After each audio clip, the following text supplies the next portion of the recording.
¿Qué tal? Un saludo a todos aquellos que escuchen el audio de Muertos al Pecado. Agradezco su amable atención y sus comentarios. De hecho, la intención de este audio es hacer unas pequeñas aclaraciones, ya que hablar de un tema realmente en una hora o en 40 minutos no es suficiente para quitar todas las dudas, y aún el conocimiento puede ser limitado en cuanto a la explicación. Quiero aprovechar también para recomendar un libro que considero que es de buena... Vaya, es un libro académico, un libro que yo debería recomendarle a usted, que se llama ¿Son vigentes los dones milagrosos? Este libro es de Wayne Grudem.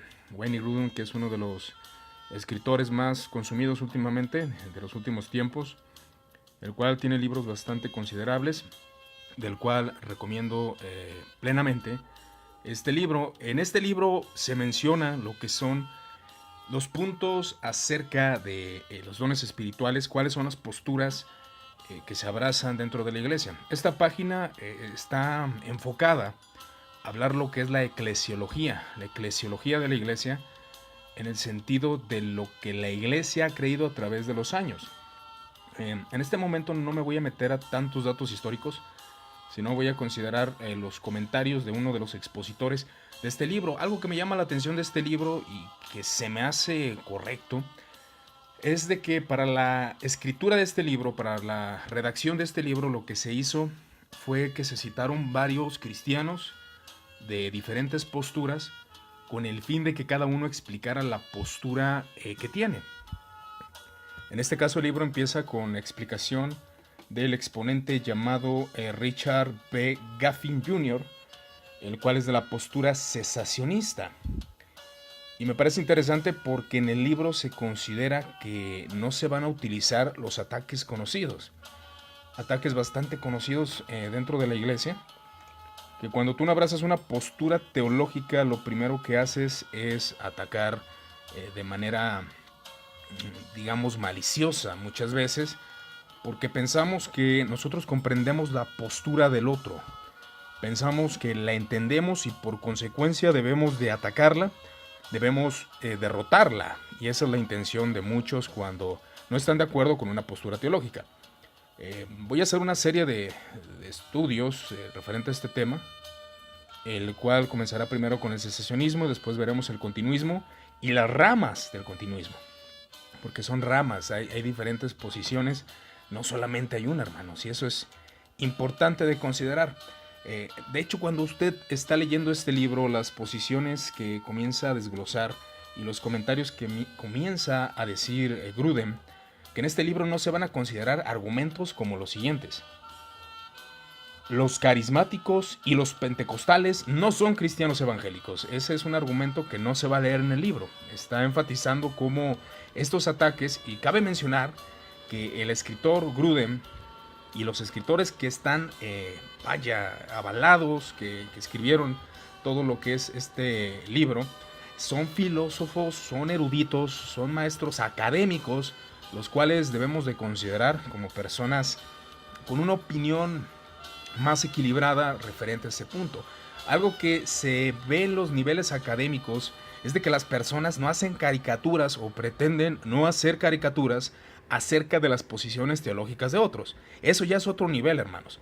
Usted ve las peleas por medio del Facebook, por medio de estos medios de comunicación, y lo más común es de que sean malos representantes, o seamos, me añado, malos representantes acerca de una posición teológica, y ataquemos a la otra posición con las falacias tan famosas y muy conocidas ya últimamente, porque pensamos que tenemos la razón y pensamos que conocemos la postura de otro. Y en los niveles académicos, mi hermano, no es así.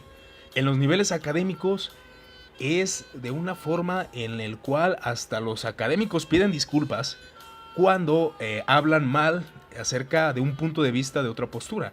Fíjese, hermano, los académicos piden disculpas y usted y yo no queremos disculparnos con otros cristianos porque a veces decimos mal su postura teológica, ¿no? Entonces, otro punto que considera, de hecho son como 20 puntos aproximadamente que menciona Grudem acerca de lo que no vas a leer en el libro, que los carismáticos son generalmente antiintelectuales. De hecho, esto viene una pregunta de un hermano que la hizo en el audio pasado acerca del pentecostalismo. Y hizo la pregunta que si los pentecostales eran personas antiintelectuales. Mi respuesta fue que sí, pero en el sentido primario no era el deseo que fueran antiintelectuales. El deseo era que estas personas realmente consideraran, o consideraron más bien, que querían un mensaje bastante básico y evitar los términos rebuscados, muchos de ellos. Otros pentecostales obviamente presentan su postura de una manera más teológica y con términos sistematizados. También otro punto que no vamos a ver en este libro son los cesacionistas. En general son racionalistas y su fe es mayoritariamente un intelectualismo inherente.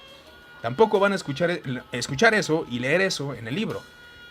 Son comentarios que la gente ya desboza, que los cesacionistas son intelectuales, por eso no aceptan los dones carismáticos y ese tipo de argumentos que muchas veces no llevan a nada, porque no es la posición teológica en realidad, no es la posición teológica de la persona. También otro que no vamos a ver en este libro: es legítimo criticar otra posición contando anécdotas o errores hechos por laicos. Ahí es donde quisiera que pensáramos un poco. Los errores cometidos por laicos. ¿Qué significa esto? Significa que los errores que el hermano Pedro o el hermano Juan o el hermano Ismael cometieron siendo carismáticos o siendo cesacionistas, bastante cerrados, no creían en los dones, porque nos enfocamos en los laicos y no en los puntos de vista de los maestros, de las posturas, y eso es un error. De hecho, tomo el argumento que Paul Washer en uno de los videos que subimos a esta página, donde decía que el arminiano critica al peor calvinista y el peor calvinista critica al peor arminiano, tomando en cuenta que los argumentos de uno y de otro no son sólidos, no son suficientes. Y eso es un punto importante. Si los académicos están recomendando eso, debemos de tomarlo, debemos de adquirirlo. En pocas palabras, estas posiciones que acabo de leer, estas 4, aunque son más, son posiciones que el mundo académico no abraza, sino el mundo laico, el mundo, los cristianos que no estamos o no están muy preparados para defender un argumento. Pero veamos la postura cesacionista. ¿Cuál es la postura cesacionista? Muchos dicen que los cesacionistas intentan meter al Espíritu Santo en una caja. De hecho, ese argumento es bastante conocido. Siempre cuando alguien intenta atacar la teología o el sistema acerca de este punto de vista, dice que los cesacionistas intentan meter en una caja a Dios. Pero el cesacionista responde: Dios es el que ha decidido meterse en una caja. Él mismo ha decidido hacerlo así, porque el Espíritu Santo se ordena a sí mismo y con un fervor ordenado comienza a trabajar, como lo dice 1 Corintios capítulo 14 versículo 33 y 40, lo cual menciona que el Espíritu Santo es de orden, es un espíritu de orden que ordena las cosas y procede conforme al orden que él mismo ha establecido. Ese es el argumento. Ahí partimos desde ese punto de vista del orden, el cual el cesacionista va a defender, va a luchar porque ese orden en la liturgia, ese orden en el culto se mantenga. El poder de la grandeza del Espíritu Santo, el cual cobró en Cristo cuando resucitó de los muertos y se sentó a la diestra en los lugares celestiales. El poder del Espíritu Santo, dicen los cesacionistas, no lo minimizamos. Este poder se manifiesta en las conversiones.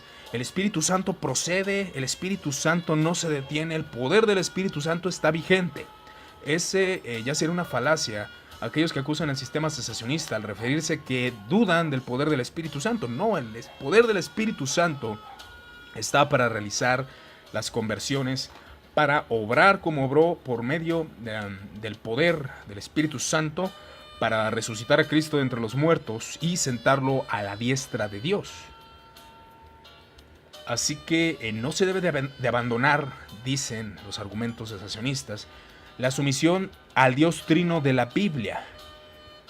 Y argumenta lo siguiente: el poder pentecostal y las pretensiones posmodernas no tienen nada que ver, mencionando que el cristiano debe someterse al orden que el Espíritu Santo ha establecido. Pentecostés es un modelo para nosotros, pregunta el cesacionista. Es un modelo al cual todas las iglesias, todas las conversiones, todo el mundo evangélico, todo el mundo cristiano debe someterse a un orden establecido por el libro de los Hechos, un orden el cual se está estableciendo tanto en Lucas como en Hechos. El doctor Lucas, el escritor de los evangelios, estaba buscando mostrar un orden de la salvación. Eso es lo que debemos de considerar. La pregunta es que no hay segundas ocasiones, no pueden ocurrir dos veces las cosas. Es decir, cuando Cristo Jesús muere en la cruz del Calvario y resucita al tercer día, ese evento es único y especial. Se comenta en la posición cesacionista, y todas las personas que escuchen este argumento van a decir: sí, es correcto. No se puede volver a repetir que Cristo Jesús venga y muera en la cruz del Calvario. No es posible que se repita la resurrección de Cristo. O no es posible tampoco que el mar rojo se vuelva a abrir. Esas son cosas que no se pueden repetir. Entonces, el evento de Pentecostés es un evento único y especial, el cual no se vuelve a repetir de esa manera, de esa forma, como ocurrió en el capítulo 2 del libro de los Hechos, cuando la manifestación del Espíritu Santo apareció. Esa era una confirmación del poder de Cristo, de la resurrección, y era la continuidad de su obra. La obra de Cristo no estaría completa sin lo que pasó en el libro de los Hechos. Esto no es una herejía, lo que estoy tratando de decir es de que Cristo Jesús muere en la cruz del Calvario, resucita al tercer día y ahora da el poder del Espíritu Santo con fuego para que los creyentes hagan la obra de la evangelización del mundo, contando a los apóstoles y a todos los que estaban presentes, los cuales hablaron en lenguas. Y el argumento es el siguiente: las lenguas habladas en el libro de los Hechos no eran lenguas angélicas, como muchos argumentan. Y la posición dice lo siguiente también, que las lenguas angélicas es una exageración del apóstol Pablo, cuando dice: es posible que yo hablara lenguas máximas, lenguas mejores, pero si no tengo amor, nada soy. Entonces, por consecuencia, el argumento de las lenguas angelicales en el sistema cesacionista se cae, porque no es una verdad de que las lenguas angelicales existan. Ahí está el punto principal. Cuando usted argumenta desde la posición continuista, usted va a ver que el cesacionista interpreta ese texto de esta manera. Ahora bien, estamos hablando de lo que ocurrió en el libro de los Hechos. Y en el libro de los Hechos se dice que hablaron en lenguas. Estas lenguas fueron idiomas. Y ese fue un evento que no se volvió a repetir en ese sentido. Claro, en el libro de los Hechos vamos a ver más manifestaciones de las lenguas y vamos a explicar cuál es la perspectiva. ¿Cuál es la importancia de Pentecostés dentro del marco de la historia de la redención que Lucas estableció? Hay dos órdenes. Uno es el Ordo Salutis, que significa el orden de la salvación. ¿Cuál es el orden de la salvación? Aquí va a haber discrepancia en las posturas teológicas de muchos que han dado like a esta página, pero el orden de la salvación de un calvinista es regeneración, predestinación, regeneración, coloca su fe, se arrepiente, y ahora la santificación, al final la glorificación. Ese es el orden salutis. El arminiano puede argumentar que es predestinación, fe condicionada, regeneración, santificación y glorificación. El orden salutis, o ordo salutis, como se dice en su lenguaje natal, en el libro de los Hechos no es un ordo salutis, no te está explicando cómo ocurre la salvación de todos los creyentes, porque si ese fuera el caso de que el libro de los Hechos quisiera enfatizar que todos debemos de seguir el patrón del libro de los Hechos para una conversión, el mismo libro de los Hechos desmiente eso, ya que no todas las conversiones eran hablando en lenguas, bautizados por el Espíritu Santo en el sentido de hablar esas nuevas lenguas, sino que solamente algunos solo creían y se arrepentían y se convertían, como ocurre en la predicación de Pedro: arrepentíos y convertíos, y se añadieron a la iglesia. Ahí no hubo ningún evento en ese sentido. no hubo una manifestación de las lenguas. Algo que enfatiza Lucas es la historia salutis, o sea, la historia de la salvación. La historia de la salvación enfatiza lo que ocurrió, pero no el orden de los hechos que ocurren en la vida de cada creyente, porque cada creyente tiene experiencias diferentes, pero conforme al orden de la salvación, conforme al orden establecido por Dios desde la eternidad pasada, lo cual ahora lleva al creyente a creer, a vivir en santidad y a ser glorificado y resucitado hasta el día final. Entonces el Lucas viene siendo un texto que habla de la historia salutis, historia de la salvación, cómo procedió la salvación, pero no indica un orden establecido. Los hechos de la historia de la salvación, como la muerte y la resurrección de Cristo, son hechos finalizados e irrepetibles, son eventos que ocurren y ya están. Que el Pentecostés haya ocurrido, según la posición cesacionista, habla de que no es un evento que se volverá a repetir, y es algo que ya enfaticé. Pentecostés pertenece a esa historia, no al orden de la salvación. El Pentecostés representa el elemento último del clímax y el final de la obra de Cristo, es decir, Cristo muere, da el poder a los apóstoles para que estos vayan y prediquen el Evangelio. Es el culmen de esa obra, que sean bautizados no por agua, sino bautizados por fuego, el cual llevarían el Evangelio con el poder de este. Todo el cuerpo de Cristo ha sido bautizado por el Espíritu, como lo indican las Sagradas Escrituras, que todos los que están en Cristo han sido bautizados por un solo bautismo. Esa experiencia sucede al entrar en comunión con Cristo y no de forma subsiguiente, como algunos argumentan. Algunos en sus posiciones teológicas argumentan que para recibir el bautismo del Espíritu Santo necesitas hablar en lenguas o ser lleno del Espíritu Santo después de tu conversión, cuando la posición cesacionista indica que ese llenar o ese bautismo del Espíritu Santo es al momento de la conversión. Tú te conviertes, ahora has sido lleno del poder del Espíritu Santo y bautizado por el Espíritu Santo. No necesitas un segundo evento. Y según lo indica las Sagradas Escrituras, los dones que cesaron. Aquí es muy importante, un hermano me preguntaba por medio de inbox, ¿qué cesó? Tú mencionaste en el otro audio que la expulsión de los demonios. Yo solamente mencioné que muchos pentecostales, no todos, algunos pentecostales, suelen manifestar un extremo acerca de lo que es el don de expulsar los demonios. Vamos a expulsar los demonios, y en cualquier evento, cualquier situación quieren expulsar demonios.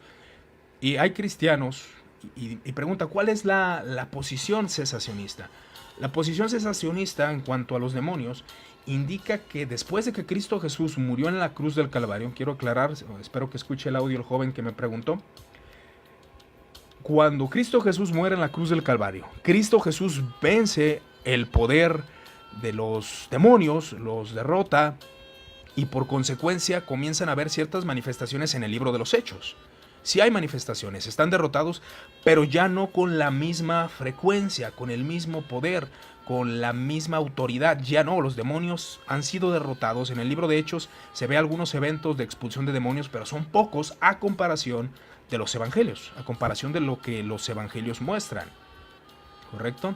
Ahí es donde debemos enfatizar, y la lectura básica nos dice que es una realidad que la manifestación de demonios no es tan común ya.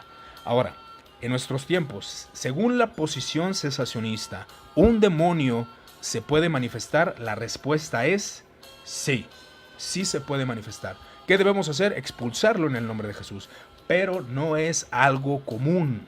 Esa es la posición cesacionista en cuanto a los demonios. ¿Cuáles son los dones que dejaron de operar según la posición cesacionista? Cuando se cumple el canon, ya no hay necesidad de dones de revelación.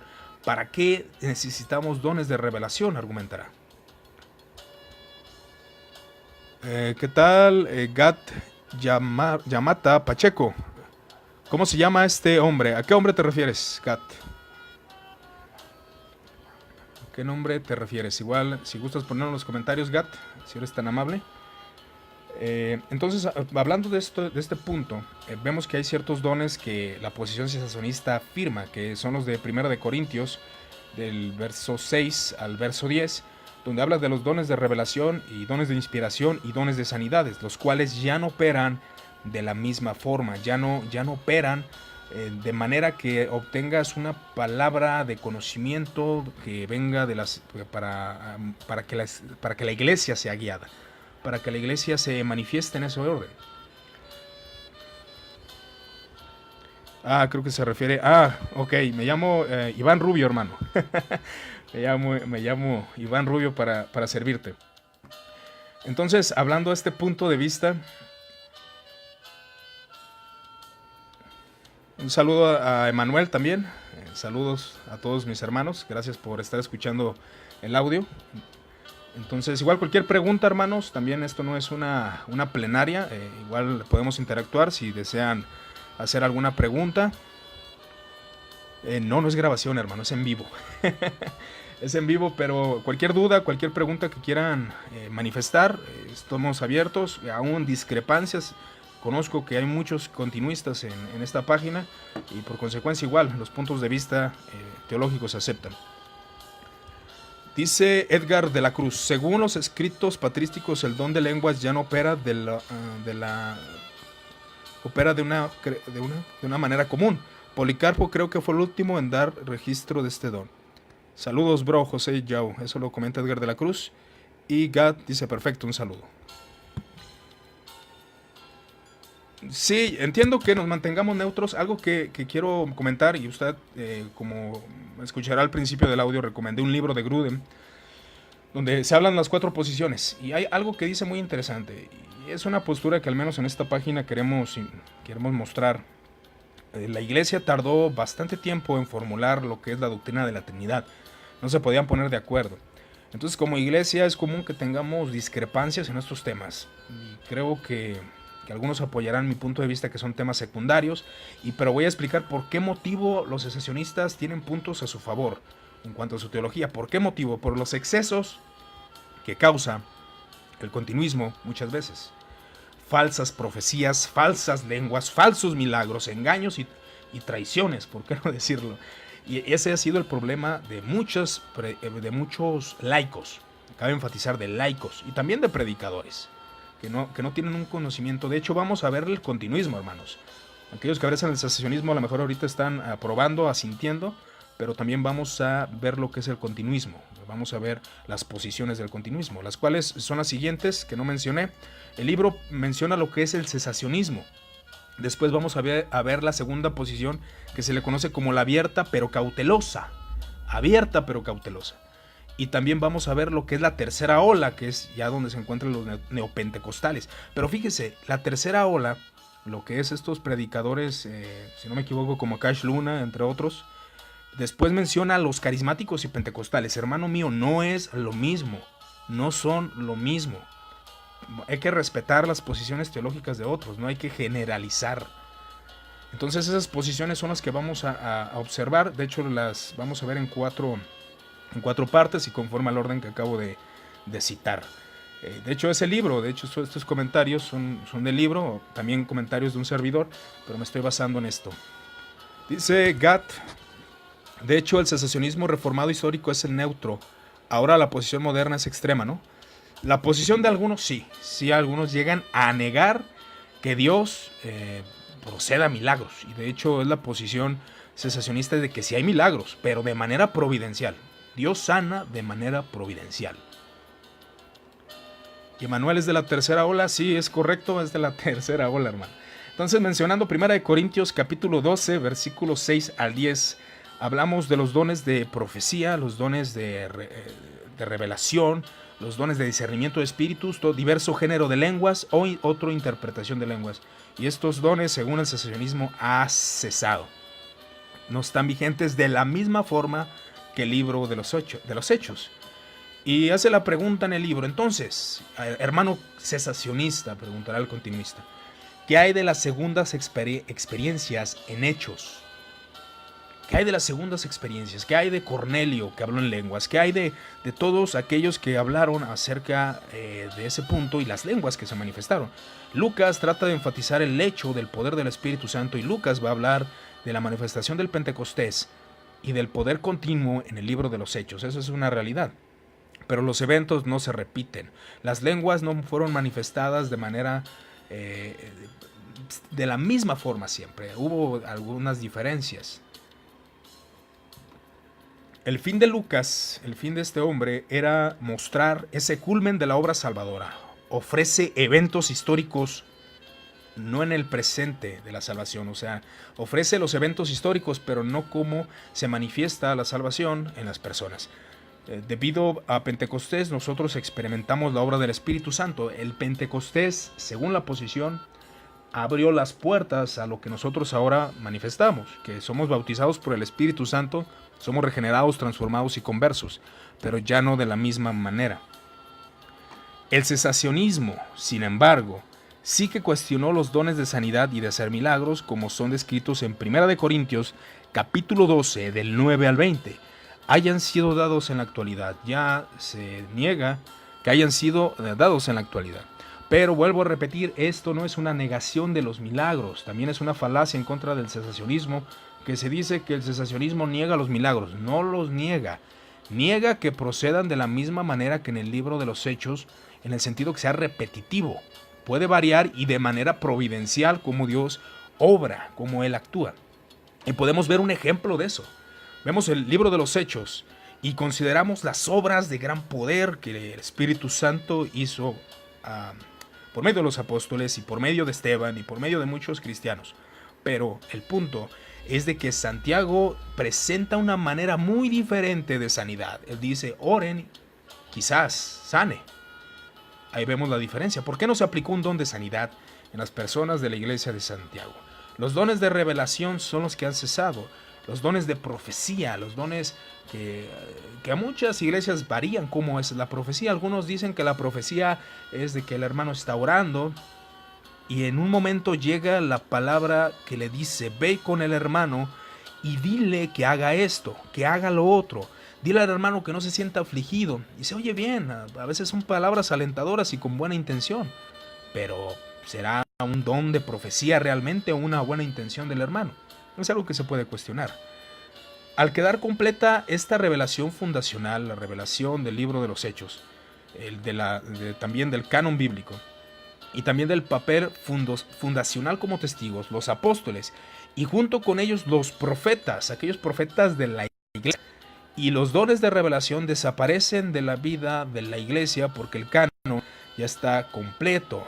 No necesitamos de revelaciones. Y es algo importante que Gatt enfatizaba, ahorita comentó, acerca de la reforma. La reforma, sí podemos ver ciertos aspectos culturales que también me gustaría ver. ¿Por qué motivo se considera el cesacionismo y no el continuismo? Sí, hay aspectos culturales los cuales a los cristianos nos influyen para la interpretación bíblica. Eso es verdad, hermano. Eso es una verdad.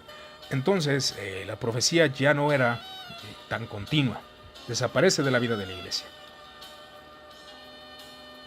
Mantener lo que son la continuidad de los dones proféticos hasta el día de hoy solamente nos lleva a cuestionar la canonicidad del Nuevo Testamento, particularmente si pensamos en el canon como algo cerrado, algo que no se le puede añadir, algo que no necesitamos revelaciones, no necesitamos nuevas visiones. Y de hecho muchos continuistas, hermanos, son cesacionistas. ¿En qué aspecto? Hay continuistas que creen que los apóstoles ya no son vigentes. Solamente hubo apóstoles en el tiempo, obviamente, de los apóstoles del libro de los Hechos, los cuales fueron utilizados para llevar el mensaje del evangelio. No necesitamos más apóstoles que los que ocupamos en ese tiempo. Los apóstoles fueron suficientes para llevar la revelación divina. Y eso fue lo que lleva ese punto importante de que no hay apóstoles en nuestro tiempo. No hay apóstoles como en el tiempo del libro de los Hechos. Esto refleja una apreciación de la autoridad única de los apóstoles. El legado apostólico, los apóstoles realmente tienen una autoridad única, hermanos. Y dice que aunque mantiene que cualquier expresión de don de profecía es revelación subordinada y no está al mismo nivel que la escritura. ¿Qué significa este punto? Muchos continuistas dicen lo siguiente, que toda profecía, toda revelación de los continuistas más moderados, de los continuistas más serios, ellos dicen que la revelación que pueda recibir alguien, un don de revelación, una profecía, un don de lenguas y hable alguna palabra, eso debe de subordinarse a lo que la Sagrada Escritura dice. Ahora, el canon, es decir, el lugar en el que encontramos en la actualidad la palabra de Dios, se convierte no solamente en el elemento de lo que Dios ha dicho en la Escritura, sino también en lo que está diciendo más allá de la Escritura, y nos obligamos a atender y a someternos a ambos. Según la postura cesacionista, dice que eso puede llegar a transgreder o transgredir lo que es la posición de sola Escritura. Eso puede crear que las personas nieguen lo que es sola Escritura, según lo que comenta este pastor reformado. Pero una realidad es de que las cartas pastorales de las cuales recibió Timoteo, él no fue receptor, fue receptor solamente de la doctrina, pero no fue receptor de un legado apostólico. Es decir, aquí cabe mencionarlo y aclarar bien lo que acabo de mencionar. Es decir, que lo que es Timoteo no se le llamó apóstol. Él fue solamente un receptor. Él recibió la conciencia canónica de toda la revelación. Y en resumen, lo que podemos decir es de que la postura de la profecía falible, que es la continuista, que dice que toda profecía debe ser subordinada, debe ser tratada conforme a lo que las Sagradas Escrituras dicen. Eso habla de que puede ofrecer algunos ejemplos de la Sagrada Escritura, pero realmente carecen de ejemplos de que algún profeta haya fallado en su profecía, hablando de profetas históricos, profetas bíblicos, profetas creyentes. La profecía es una lente adicional que mejora la visión, según comenta este predicador y pastor.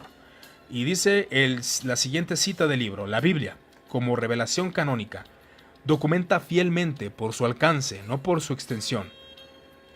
Lo dice Juan 21:25 y 1 Corintios 5:9. Un organismo histórico completo, un proceso acabado que revela la historia de la redención. Documentada la historia que ha alcanzado su consumación en la ascensión de Cristo y el envío del Espíritu. Una historia que, desde entonces, está en espera entre los tiempos, hasta que Él vuelva, para estar seguros que a través de la historia, Dios se revela a sí mismo a individuos de varias maneras personalmente muy íntimas, pero tal revelación no presenta o proporciona un precedente para un segundo nivel de revelación privada que tenga intención de suplementar la revelación institucional o corporativa, que está centrada en el movimiento de la historia de la redención hacia su consumación en Cristo. Tal revelación para los individuos es, en sí misma, una parte integral de la revelación definitiva y cristocéntrica. No necesitamos más revelaciones, en pocas palabras. No se debe presentar una revelación que agreda la institucionalización de la doctrina bíblica, comenta este pastor. Y durante el primer siglo se ha considerado a ser más conscientes de que la Biblia es un documento marcado por la historia de la redención o la historia del pacto, no un libro de texto de teología sistemática. El libro de los Hechos no nos habla de manera sistemática cómo la salvación ocurre. Aunque bueno, hay argumentos y ahí es donde nosotros podemos dialogarlos, podemos hablarlos. Ya es bastante pesado muchos de los debates que no llevan a nada, pues pueden poner su punto de vista, su interpretación bíblica y dialogarla. Podemos hacerlo sin ningún problema.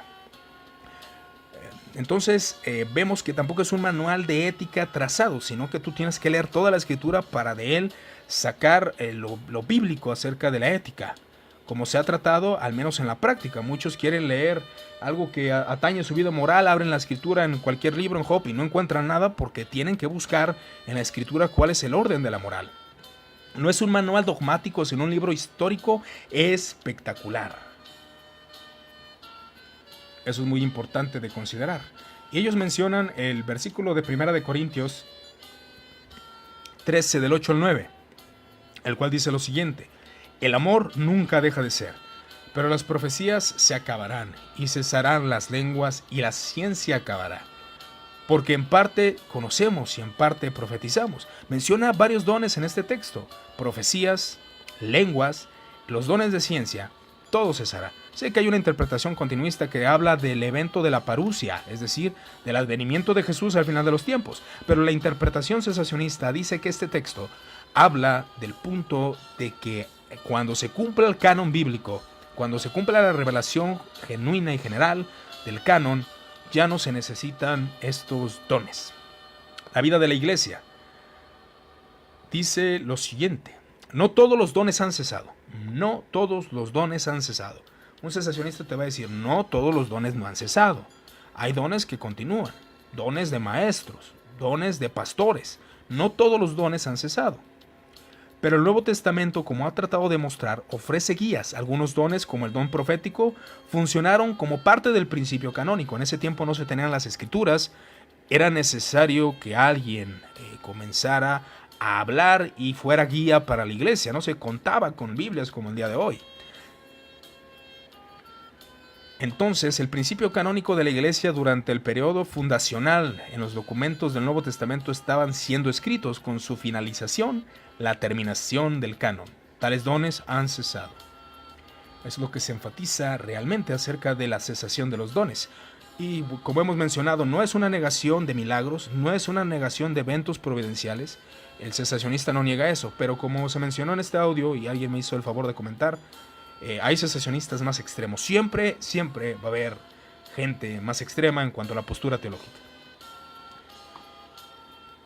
Y de hecho, algo que me agradó de este hombre, dice lo siguiente: él menciona que hay peligros, aún hay peligros de ser cesacionista. ¿Cuáles son los peligros que nos encontramos con el cesacionismo? Argumenta. Y voy a citar sus textos para que podamos entender sus palabras. Dice: un peligro particular de los cesacionistas, sospecho, es que nuestra preocupación por los excesos percibidos, eso es muy importante, hermano, hago un paréntesis aquí. La posición cesacionista se preocupa por los excesos percibidos y tendencias malsanas de otras corrientes. Olvidamos el compromiso expresado al principio del carácter incalculable de labor del espíritu. Hablar mucho sobre el espíritu implica el riesgo de minimizar, incluso quizás perder el sentido de cuán sorprendente es. Aquí ya es donde habla del peligro del cesacionismo. No debemos limitarnos a hablar de lo sorprendente que es el Espíritu Santo. Nuestra salvación en Cristo, incluyendo la obra del Espíritu, la magnífica obra del Espíritu de cómo toma a un pecador, lo transforma, lo regenera. Ese es el milagro más evidente que vemos, la regeneración y la transformación. Al final luchamos por hablar de las cosas que están más allá de las palabras, que son demasiado grandes para expresarlos con las palabras. 2 Corintios 9:15 y 1 de Pedro 1:7.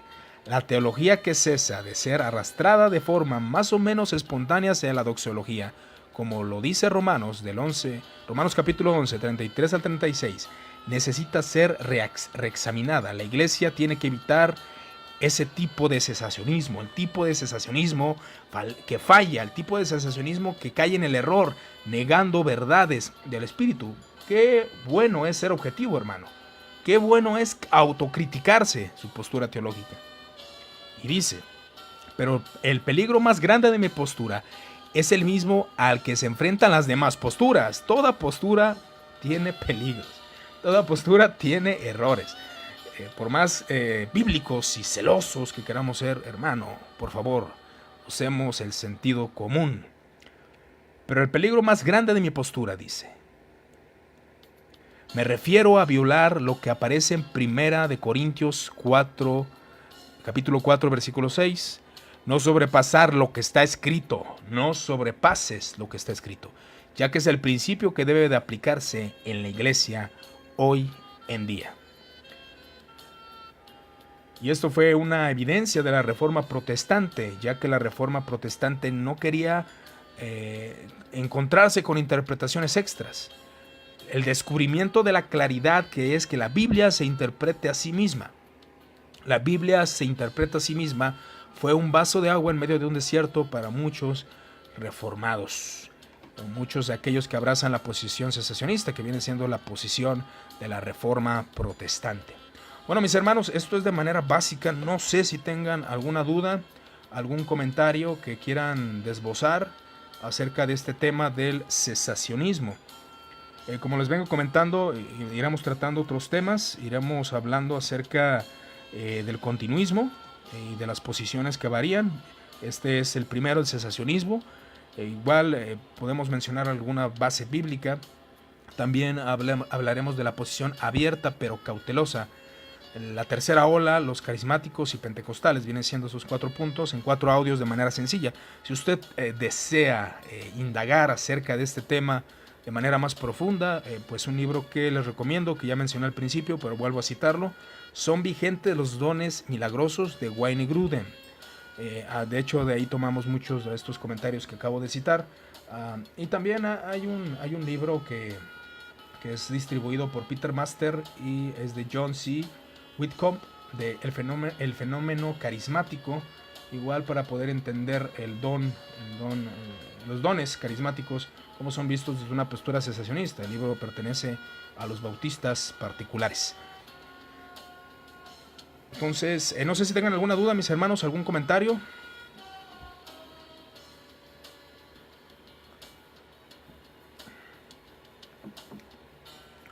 Bueno, entonces esto sería todo por mi parte, hermanos. Les invito a, si no le han dado like a la página, que le den like. Y próximamente estaremos hablando acerca de los siguientes temas. Hermano, ¿no lo tienes ese libro en PDF? Y mi hermano, te voy a fallar. No lo tengo en digital, pero en una plataforma. No lo tengo en PDF. No lo tengo en PDF. Igual es muy económico, hermanos. De hecho, hubo por ahí un debate acerca de los PDFs. Pero vamos a tratar, igual, no sé de dónde seas, son muy baratos estos libros, no son tan caros. Y podemos pues contribuir también al apoyo de las personas que son editores, ¿no? También. Pero igual, permíteme checar. Saúl Torres Jofiel. Recuerdo que en una ocasión confronté públicamente a uno que se decía apóstol y terminó yéndose de la iglesia. Pues creo que cumpliste tu misión, Saúl. Eso lo corriste de la iglesia. Sí, de hecho es algo bastante común y cabe enfatizarlo, qué bueno que lo menciona Saúl, acerca de los puntos por qué motivo el cesacionismo ha tomado cierta fuerza, por los abusos de varios sectores doctrinales. Aún cabe enfatizar que los carismáticos, he conocido carismáticos muy sobrios en cuanto a los dones. ¿Eres de México, Edgar? ¿De qué parte de México, Edgar? Entonces, podemos ver que ha habido desequilibrios y ha habido problemas con revelaciones falsas. De hecho, ya comentándolo de manera práctica, recuerde que la práctica o la experiencia con los laicos no viene siendo la postura oficial. Repita conmigo, hermano, lo que se vive muchas veces con los laicos no es la postura oficial. ¿Qué son los laicos? Son las personas menos instruidas, ¿correcto? No es la postura oficial doctrinal, no lo es. La postura oficial doctrinal son los académicos, ¿correcto? Esa es la postura oficial de las personas. Entonces, en un evento donde una mujer no podía tener hijos, de hecho un pastor se le acercó y le dijo: así dice el Señor, Dios te va a dar un hijo. Y ella no era estéril. Pasaron los años y ella nunca pudo tener hijos y no los tuvo. Eso es un engaño, hermanos, eso es algo triste. Pero también está el cesacionista que niega que el Espíritu Santo haga milagros. Eso también es un extremo. Eres de Acapulco, soy costeño. Excelente, hermano, excelente. Vives en un buen lugar. Igual cualquier distribución, permítanme ver si este libro se puede distribuir. Igual si se puede distribuir, lo subo a la página. Necesito ver si no hay problemas con los derechos de autor, hermanos. Dice Gat: tuve que salir por imprevisto. ¿Me repites tu opinión acerca de mi comentario? Y Gat, ¿cuál era tu comentario? Disculpa. A ver, permíteme un segundo. Dice: de hecho, el cesacionismo reformado histórico es neutro. Ahora la posición moderna es más extrema. Te había comentado que sí, Gat. De hecho, la posición moderna es más extrema, se llega a la negación de los milagros. Y esto a veces no es tanto de una postura oficial, sino de personas que no tienen entendimiento de qué es el cesacionismo, como lo venía mencionando, y vuelvo a repetirlo. Lo que es la actitud de los laicos y la experiencia con los laicos Y el conocimiento de los laicos, de las personas que no son pastores, no son ministros, no es la postura oficial. La postura oficial es de los académicos, de los pastores académicos, de aquellos que ya han sistematizado la doctrina. Y si tú te consideras reformado, pues ve a las confesiones. Ahí tú vas a ver la postura oficial de los reformados, ¿verdad? Entonces sí es verdad, Gat, hay muchos que niegan a más extremos. Pero la postura cesacionista oficial que nos dice el pastor Richard B. Gaffin Jr., que viene siendo maestro en filosofía y teología, él indica que esa es la postura oficial, conforme a sus comentarios. Igual, de hecho, hay algunos que difieren en cuanto a algún comentario, algún punto. Eso se da comúnmente en los círculos académicos. Y es algo que se me hace curioso, que en los círculos académicos se respetan. Y de hecho, dice Richard B. Gaffin que le disculpen si en dado caso dice algo incorrecto en contra de las otras posturas, que son de las que veremos. Vaya, hermanos, esa es la actitud cristiana, esa es la actitud correcta acerca de cómo debemos de presentar una postura. No sé, Gat, si contesté tu pregunta. Sí, hay más extremos, es correcto. Hay gente más extrema, pero a veces es porque son laicos y no tienen conocimiento. Desconozco a un cesacionista extremo académico, no conozco alguno. Pero es como todo, siempre hay posturas que comienzan a desviarse del sentido primario de las cosas. Y es la batalla con nosotros los seres humanos, con los cristianos. Siempre vamos a tener esa inclinación a ser extremistas en un punto de vista teológico. ¿Alguna otra pregunta, hermanos, referente a este tema? Igual si quieren agregar algún comentario, alguna descripción del punto, estamos abiertos, no hay ningún problema.